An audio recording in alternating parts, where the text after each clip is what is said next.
दोस्तों, जय हिंद। आपका स्वागत है हमारे YouTube channel science lab classes में। दोस्तों, आज आपके लिए एक लेके आए हैं बहुत ही इम्पोर्टेंट टॉपिक और एक महत्वपूर्ण टॉपिक जो कि वनडे कॉम्पिटिटिव एग्जाम में पूछे जाते हैं। तो दोस्तों, जी हाँ, मैं बात करने वाला हूँ यहाँ पे बायोलॉजी। आज हम लोग क्या पढ़ने वाले हैं? बायोलॉजी पढ़ने वाले हैं। और बायोलॉजी पढ़ने वाले हैं हम लोग जेनेटिक डिसीजेस। तो जेनेटिक डिसीजेस क्या होती हैं, इनसे कौन कौन सी बीमारियां होती हैं, ठीक, ये एक नंबर एसएससी हो या एसएससी सीएचएसएल हो गया, रेलवे हो गया, एनडीए, सीडीएस, एयरफोर्स, हर एग्जाम में बायोलॉजी की क्वेश्चन जरूर आते हैं। ठीक है, तो इसीलिए आपके लिए मैं एक टॉपिक लेके आया हूँ जेनेटिक डिसीजेस, जिसमें हम बहुत सारे डिसीजेस पढ़ने वाले हैं जो कि एक नंबर से जरूर आता है। तो दोस्तों, अगर आप मेरे चैनल पर नए हो तो मेरे चैनल को लाइक और सब्सक्राइब कीजिएगा और उसे शेयर कीजिएगा। दोस्तों, वीडियो को अंत तक देखिएगा और एंड तक देखिएगा, क्योंकि लास्ट में कुछ महत्वपूर्ण इंपॉर्टेंट जानकारी मैं आपको देने वाला हूं, जो कि एसएससी की तरफ से नोटिफिकेशन आया हुआ है। कि नोटिफिकेशन क्या आया हुआ है कि अगर अभी आप जानते होंगे कि आप सभी लोग एग्जाम की सीएचएसएल की और आपका क्या कहते हैं, सीजीएल हो गया, एमटीएस का हो गया, और उसके बाद सीजीएल की सभी लोग तैयारी कर रहे हैं। इसमें से साइंस काफी भरपूर मात्रा में पूछी जाती है। अगर सीजीएल की बात कर लें तो उसमें 10 क्वेश्चन तो आने पक्के हैं, यानी कि बायोलॉजी और केमिस्ट्री की। तो इसी विषय में आपको इसका डिस्कशन करना है लास्ट वीडियो में। और इसके बाद अगर आप ये जानते हो कि कल के दिन एसएससी ने नोटिफिकेशन भी दिया है 2023 की भरपूर वैकेंसी दिया है, जिसमें हम सभी लोग अच्छे से तैयारी कर सकते हैं। और इसकी तैयारी मैं भी कर रहा हूँ, क्योंकि मेरा भी सीएचएसएल का एग्जाम है, तो मैं भी तैयारी करने में लगा हुआ। तो मेरा मतलब ये है कि आप लोग साइंस की बिल्कुल भी टेंशन छोड़ दीजिए।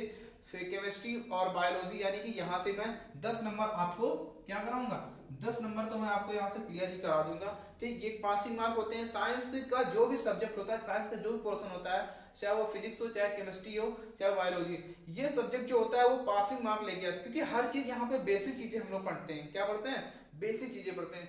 तो इतनी सी बात आपको समझ में आ गई होगी। तो हम लोग वीडियो को शुरुआत करते हैं, और वीडियो का अंत तक जरूर देखिएगा, क्योंकि इंपॉर्टेंट भी बात करनी है, क्लास से रिलेटेड बात करनी, बैच से रिलेटेड। तो देखो, तो यहाँ पे लिखा हुआ है जेनेटिक डिसीजेस। ठीक है, क्या लिखा हुआ है? तो ये जेनेटिक डिसीजेस जो होती हैं वो क्या होती हैं? इसमें ये एक प्रकार की सेक्सुअल ऑर्गन की वजह से होती है। किसकी वजह से होती है? हमारे जो सेक्सुअल ऑर्गन होते हैं मेल और फीमेल में, ये उसी से होती हैं। तो सबसे पहले क्या होता है, हमें पता है कि यहाँ पे जेनेटिक डिसीज में दो चीज होती हैं। ठीक है, क्या होती है? दो चीज होती है। दो चीज हम लोग को पढ़ना बहुत ही जरूरी है। क्या होती है? एक होता है ऑटोसोम्स, एक होता है एलोसोम्स। तो हमें पता है ये नेचुरल से चीजें हैं। जो ऑटोसोम्स होते हैं उसमें कितने पेयर होते हैं? टोटल हमारे जो गुणसूत्र होते हैं 23 पेयर्स होते हैं, यानी कि 46 गुणसूत्र पाए जाते हैं। कितने पाए जाते हैं? 46 गुणसूत्र। तो मेरा कहने मतलब ये क्या है, तो कितने पेयर्स होते हैं? 23 पेयर्स। ठीक है, कितने होते हैं ह्यूमन बॉडी में? 23 पेयर्स होते हैं, यानी कि कुल मिला के अगर इनको हम दोगुना कर दें 46 गुणसूत्र पाए जाते हैं। तो 23 में से, ठीक है मेरी बात ध्यान सुनो, 23 में से यहाँ पे क्या होता है, देखो यहाँ पे ऑटोसोम्स होते हैं। कुछ क्या होते हैं यहाँ पे? ऑटोसोम्स। ठीक है, और कुछ होते हैं यहाँ पे एलोसोम्स। अब ये क्या होता है, मेरी बात ध्यान से सुनना आप लोग। देखो, जो ऑटोसोम्स होते हैं ना, उसमें 22 पेयर्स। ठीक है, कितने पेयर्स होते हैं? 22 पेयर्स, यानी कि यहाँ पे 44 गुणसूत्र। कितने होते हैं क्रोमोसोम? 44। और यहाँ पे क्या होता है? एक पेयर्स होता है। ठीक, देखो 22 तो ये हो गया ना, एक ये हो गया, इसको मैंने डिवाइड कर दिया, इसलिए जो 22 पेयर्स होते हैं उनको ऑटोसोम्स बोला जाता है। क्वेश्चन यहाँ से बन गया ना। एलोसोम में कितने पेयर होते हैं? सिर्फ एक ही पेयर होता है। ठीक है, हिंदी में से काय बोलते हैं। ठीक है, ऑटोसोम को। तो यहाँ पे कितने पेयर होते हैं? एक पेयर, यानी कि यहाँ पे 2। ठीक है, 2 क्रोमोसोम पाए जाते हैं, 2 गुणसूत्र होते हैं। अब इससे क्या मतलब, इससे हमें क्या सीखने को मिला? इससे हमें सीखने को ये मिला कि जो 23 पेयर्स होते हैं वो डिवाइड होते हैं ऑटोसोम्स में, एलोसोम्स में। ठीक है, इतनी बात क्लियर होगी। और दूसरी बात क्या है, हमें पता है कि मेल, अगर हम मेल की बात करें, ठीक है, मेल में क्या होता है? एक्स और वाई, ये दोनों गुणसूत्र पाए जाते हैं। ठीक है, क्या होते हैं? मेल हो या फीमेल में एक्स गुणसूत्र पाए जाते हैं। तो हमें पता है कि यहां से अगर हम क्या ले लें 44, ठीक, तो मेल में क्या होता है 44 प्लस एक्स और वाई, ये गुणसूत्र पाए जाते हैं। क्या मैंने बताया आपको? ये बहुत इंपॉर्टेंट बात है, ये पूछ भी लेता है। ठीक है। तो यहाँ पे क्या हो गया 44 प्लस एक्स वाई, ठीक, इतने गुणसूत्र होते हैं। अगर हम बात करें फीमेल की, किसकी बात करें, अगर मैं बात करूं किसकी, फीमेल की, अगर मैं बात करूं फीमेल की, तो फीमेल में क्या होते हैं गुणसूत्र, एक्स और एक्स गुणसूत्र पाए जाते हैं। क्या पाए जाते हैं, एक्स और एक्स गुणसूत्र। तो इसका मतलब क्या हुआ, तो यहाँ पर भी क्या होगा, सेम ही तो होगा ना, यानी कि 44 ये जुड़ेंगे यहाँ पे और एक्स एक्स ये जुड़ेंगे। देखो ह्यूमन बॉडी में एक्स वाई गुणसूत्र होते हैं, वो किसका निर्धारण करते हैं, सेक्स डिटरमाइन, यानी कि लिंग का निर्धारण करते हैं। ये बात बहुत इंपॉर्टेंट है, ये बात हम सभी जान लें अच्छे से। तो यहाँ पे देखो क्या होता है, अब मेरी बात सुनो ध्यान से, जब एक्स गुणसूत्र, ठीक है, और यहाँ पे ये मेल का हो गया और ये फीमेल का हो गया, एक ये वाई वाला और एक एक्स वाला। अगर जब लिंग का निर्धारण होता है तो ये वाला और ये वाला, ठीक है, एक्स और वाई, जब एक्स वाई मिलेंगे तो यहाँ पे क्या होगा, जब एक्स वाई मिलेंगे तो क्या बनेगा, यहाँ पे बॉयज होगा। वो क्या होगा, बॉयज होगा, लड़का होगा। ठीक, बात समझ में आ रही ना, यानी कि वो मेल बॉडी होगी। अगर एक्स गुणसूत्र और एक्स गुणसूत्र मिलेंगे तो क्या होने वाला है, आप लोग समझ गए होंगे। जब एक्स एक्स मिलेंगे तो यहाँ पे क्या बनने वाला है, गर्ल्स। क्या बनने वाला है, गर्ल्स। बात समझ में आ गई ना। तो इसका मतलब मैंने क्या बताया, जब फर्टिलाइजेशन होता है, ठीक, जब सेक्स की प्रक्रिया होती है, सेक्स डिटरमाइन होता है, तो लिंग निर्धारण करने के लिए एक्स एक्स गुणसूत्र होते हैं और यहाँ पे एक्स वाई गुणसूत्र होते हैं। तो एक्स वाई बॉयज में होता है, एक्स एक्स क्या होता है, गर्ल्स। इतनी बात क्लियर हो गई ना। और मेन चीज क्या है यहाँ पे, जो एक्स वाई होते हैं ना, मैंने आपको बताया है ना, ये सेक्स डिटरमाइन करते हैं। क्या करते हैं, सेक्स डिटरमाइन। ये बहुत ही जरूरी है, ठीक है। क्या होते हैं, इससे हमें पता चलता है कि फीमेल और मेल और फीमेल के बारे में पता चलता है, कैसे सेक्स डिटरमाइंड, यानी कि जो एक्स वाई होते हैं। तो ये तो थोड़ा सा टॉपिक था, मैंने लिया था कि 23 पेयर्स होते हैं और ऑटोसोम एलोसोम्स पाए जाते हैं, ठीक है। इतना इतना जो मैं आपको सब बता दिया। जो सबसे इंपॉर्टेंट बात है, अब हम लोग चलते हैं डिसीजेस पे। कौन कौन सी डिसीज आती है, जेनेटिक डिसीज होती है, बहुत सारी होती है। हीमोफीलिया हो गया, एड्स हो गए, आपकी वर्णांतता हो गए, वर्णांतता के बारे में आपने सुना होगा, जिन्हें बोलते हैं क्या, कलर ब्लाइंडनेस। ठीक, क्या बोलते हैं, कलर ब्लाइंडनेस। और इसके बाद बहुत सारी बीमारियां होती है, तो हम लोग उनके बारे में भी पढ़ने वाले हैं। तो मैं इसको इतना आपको समझ में आ गया होगा ना, तो आप इनको अच्छे से पढ़ लेना और कॉपी में नोट डाउन कर लेना। ठीक, आगे चलते हैं हम लोग। क्या चलते हैं, आगे चलते हैं। देखो अब आगे क्या पढ़ेंगे, देखो अब सबसे पहली हेडिंग होगी, ठीक है। सबसे पहले जो हमें एक नंबर एसएससी में पक्का है, ये लिख के आप लोग रख लो। जितने भी हम लोग डिसीजन पढ़ेंगे, इससे एक नंबर जरूर आने वाला है और पेपर में पूछा भी जाता है, एसएससी एग्जाम पूछता भी है, ठीक है। देखो ध्यान से, तो यहाँ पे क्या होने वाला है, जो मैंने बताया, सबसे पहली जो हम लोग बीमारी पढ़ने वाले हैं, क्या पढ़ने वाले हैं, एक एक रोज पढ़ेंगे हम लोग, ठीक।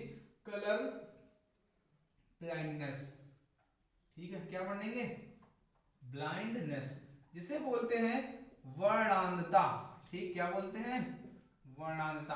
अरे भाई एक वर्णांधता है क्या, ठीक है।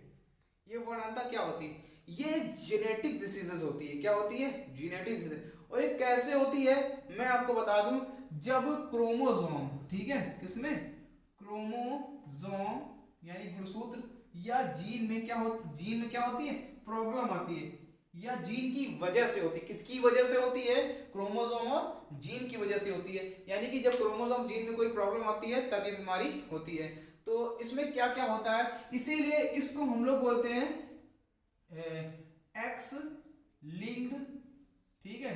इसलिए इस बीमारी को क्या बोलेंगे, एक्स लिंक्ड डिसीजेस, ठीक। क्या बोलेंगे, एक्स लिंक्ड डिसीज, ये भी बोल सकते हैं इस बीमारी को। अब देखो मैं एक कॉन्सेप्ट बताने जा रहा हूं, बड़े ध्यान समझिएगा क्योंकि बहुत इंपॉर्टेंट कॉन्सेप्ट है वो, ठीक। तो हम जानते हैं कि ये क्या है, कलर ब्लाइंडनेस किसमें होता है, हमारे ये हमारे आंखों में पाया जाता है। किसमें होता है, हमारे आंखों में होता है। तो सबसे पहले हम किसको लेंगे, यहाँ पे आइज को लेने वाले हैं। किसको लेने वाले हैं, आई। हमारी जो आंखें होती हैं, आइज, ठीक, उसमें भाई क्या होता है, उसमें दो प्रकार की सेल पाई जाती है। एक होती है कॉन सेल्स, ठीक है, एक होती है रॉड सेल्स। क्या होती है, रॉड सेल्स। ये दो प्रकार की कोशिकाएं हमारे कहाँ पाई जाती हैं, आंख में, यानी कि आइज में पाई जाती हैं। तो इसकी तो बात हम करने वाले नहीं है। तो जेनेटिक डिसीजेस जो होता है ना, कहाँ पे प्रॉब्लम आती है, कौन सेल्स में प्रॉब्लम आती है। कहाँ पर प्रॉब्लम आएगी, कौन सेल्स में। तो ऐसा होता कैसे है, तो देखो मेरी बात ध्यान से समझो, जो कौन सेल्स होते हैं ना, अब देखो कौन सेल्स मेल में भी होते हैं और फीमेल में भी होते हैं, ठीक है। तो हमें पता है कि जो मेल में एक्स और वाई गुणसूत्र होता है, क्या होता है, एक्स और वाई, इसको हम ऐसे डिनोट कर सकते हैं, ऐसे, ठीक है, ऐसे डिनोट कर सकते हैं, ऐसे। तो ये एक्स और वाई गुणसूत्र है, ठीक। एक मिनट रुको, देखो ये एक्स और ये वाई। तो यहाँ पे क्या होता है, अगर ये खराब हो गया, ठीक, ये क्या हो जाता है, ये खराब हो जाता है, ठीक। अगर ये खराब हो जाता है ना, तो कौन सी बीमारी होती है, वर्णांता होती है। किसमें होती है, मेल में। अगर एक्स वाला खराब हो जाएगा तो क्या हो जाएगा, वर्णांता हो जाएगी। मेल में सबसे ज्यादा मेल में ही देखने को मिलती है, मेल में 8% देखने को मिलती है और गर्ल्स में 0.4% मिलती है। तो यहाँ पे क्या होता है, जरा आप ध्यान से देखो, तो यहाँ पे जब ये खराब हो जाएगा एक्स गुणसूत्र, ठीक है, तो यहाँ पे कौन सी बीमारी होती है, देखो यहाँ पे हम लोग डिटरमाइन नहीं कर पाते हैं, यानी कि रेड कलर, ठीक है, ब्लू कलर, कौन सा कलर, ब्लू, और ग्रीन कलर, इसको हम लोग पहचान नहीं पाते हैं, यानी कि जिसके वर्णनता बीमारी होती है। सबसे इंपॉर्टेंट बात मैं आपको बता रहा हूँ, क्योंकि पेपर में डायरेक्ट एसएससी पूछता है, डायरेक्ट सिक्स एग्जाम पूछा गया है कि जो कलर ब्लाइंडनेस होता है, ठीक, उसमें कौन सा कलर नहीं दिखाई देता है, रेड, ब्लू, ग्रीन, इसी की वजह से नहीं दिखाई देता है। यानी कि कहने मतलब क्या है, जो डिफरेंट होता है ना, वो हम लोग पहचान ही नहीं पाते हैं, ठीक है। 1000 लोगों में कहीं एक के ही ऐसा ये प्रॉब्लम आती है, वो भी जेनेटिक डिसीजेस होती है। अगर हम बात करें फीमेल की, किसकी बात करें, फीमेल की, तो फीमेल में भी सेम है ना, तो एक्स और एक्स, यानी कि कहने मतलब क्या है, अगर ये वाला पार्ट खराब हो गया, ये भी क्या हो जाएगा, यानी कि खराब, इसके भी क्या हो जाएंगे, सीधा सीधा डिसीजेस हो जाएगी, यानी कलर ब्लाइंडनेस हो जाएगा। लड़कियों में कम होता है, गर्ल्स में और मेल्स में ज्यादा होता है। तो ये होता है जेनेटिक डिसीज, किसका था ये, कलर ब्लाइंडनेस। यानी कि मैंने आपको वर्णांता के बारे में अच्छे से पढ़ा दिया कि कैसे होता है। मैंने क्या बताया, क्रोमोसोम या जीन में प्रॉब्लम आती है, सीधा सीधा पूछेगा एग्जाम में कि कलर ब्लाइंडनेस किस वजह से होता है या कौन सी डिसीज होती है, तो वहां पे दे देगा जेनेटिक डिसीज देगा, या तो वायरस दे देगा या तो प्रोटोजोआ देगा, तो टिक करके क्या आना, जेनेटिक डिसीज होती है। दूसरा क्वेश्चन क्या बनता है, यहाँ पे कलर ब्लाइंडनेस किसकी वजह से होता है, जीन की वजह से, जीन में खराबी होती है तो क्रोमोसोम में खराबी होती है। अब ये भी पूछा सकता है कौन सी सेल प्रभावित होती है, कौन सेल प्रभावित होती है, कौन लिखा हुआ ना, कौन सेल प्रभावित होती है, ठीक, ये बात याद रखना आप लोग। और इसमें दूसरा क्वेश्चन पूछी जाएगा, ये क्वेश्चन बन गया, यहाँ पे 4-5 क्वेश्चन बनते हैं ना यहाँ पे, तो रेड, ब्लू, ग्रीन, इनके डिफरेंट हम लोग नहीं पहचान पाते हैं, ठीक है। यानी कि क्या होता है, रेड, ब्लू, ग्रीन का डिफरेंट नहीं पहचान पाते हैं, तो ये होता है, इसका अंतर होता है। और दूसरी बात क्या है, इसका अगर किसी की बीमारी होती भी है तो इसका लोग क्या कराते हैं, टेस्ट भी कराते हैं, क्या कराते हैं, इसके टेस्ट को हम लोग बोलते हैं, इसका टेस्ट का नाम क्या है, इसका टेस्ट का नाम है इशिहारा, ठीक है, इशिहारा, ठीक है, इशिहारा टेस्ट बोलते हैं, क्या बोलते हैं, बड़ा अजीब नाम है, क्योंकि ये जापानी साइंटिस्ट ने इसकी खोज की थी। किसने की थी, ये जापान के साइंटिस्ट है, ठीक है, जापानी साइंटिस्ट, याद रखना, ठीक, जापानी साइंटिस्ट, ठीक, एक जापानी साइंटिस्ट है जिन्होंने इस टेस्ट की खोज की थी, इशिहारा टेस्ट, ठीक, यानी कि कलर ब्लाइंडनेस। बात समझ में आ गई ना, तो ये टॉपिक यहीं पे क्लियर हो गया ना, कलर ब्लाइंडनेस खत्म। इसके बाद नेक्स्ट टॉपिक में हम लोग क्या पढ़ेंगे, हीमोफीलिया पढ़ेंगे, ठीक है, धीमे धीमे जेनेटिक डिसीज खत्म कर देंगे और बायोलॉजी आपकी क्लियर हो जाती होती चलेगी। तो आप एक इंपॉर्टेंट इन्फॉर्मेशन और देनी थी कि एसएससी ने नया कैलेंडर जारी कर दिया है, 2023 में बहुत सारी वैकेंसी आ गई हैं, ठीक है, नौकरी लेने का ये भी अच्छा सा एक अवसर मिला है, अपॉर्चुनिटी मिली है, मौका मिला है, इस अवसर को मत मतलब लॉस ही ना करो, ठीक है। तो इसके लिए तैयारी मैं भी कर रहा हूँ, मैं भी सीजीएल एग्जाम तैयारी, क्योंकि मैं भी सब पेपर दूंगा, सीजीएल भी भरने वाला हूँ इस बार मैं भी। तो यहाँ से आप लोगों को बायोलॉजी और उसके बाद आपकी केमिस्ट्री की क्लास भी आने वाली है। केमिस्ट्री की क्लास बिल्कुल बेसिक से क्लास होगी, जो पेपर में पूछा जाता है 100%, ठीक है। तो कंपटीशन की वो भी होगी।